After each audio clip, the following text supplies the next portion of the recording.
Praise the lord. ప్రభు అయిన యేసుక్రీస్తు నామములో మీకు శుభములు.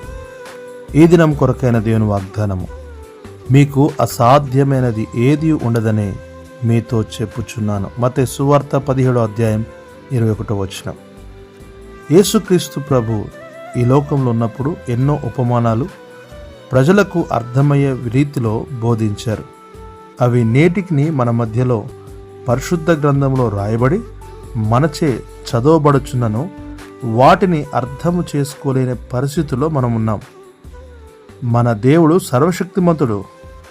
ఆయన నాకు అసాధ్యమైనది ఏదైనా ఉండునా అని తన శక్తిని గురించి మాట్లాడిన దేవుడు నేడు మీకు అసాధ్యమైనది ఏదీ ఉండదు అని చెప్పుచున్నాడు.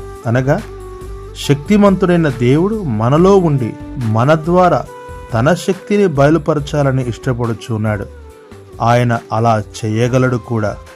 అయితే ఎప్పుడు మనలో పరిపూర్ణమైన విశ్వాసం ఉన్నప్పుడు అది తప్పక జరుగుతుంది.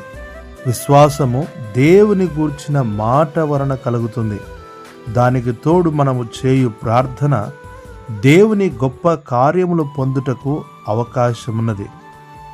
నాడు యెహోషువ, ఏలియా, ఎలీషా, పేతురు, పౌలు లాంటి భక్తులు ప్రభు నామములో జరిగించిన ఆశ్చర్యమైన అద్భుతమైన కార్యములను పరిశుద్ధ గ్రంథములో మనము చదవగలం. ఆ దేవుడే నేడు నీలో నీ ద్వారా కూడా జరిగించున్నట్లు విశ్వాసముతో ప్రార్థించు. ప్రభు నీ పక్షముగా తన కార్యమును జరిగించును. ప్రభు కృప నీకు తోడెనుగాక. ఆమేన్.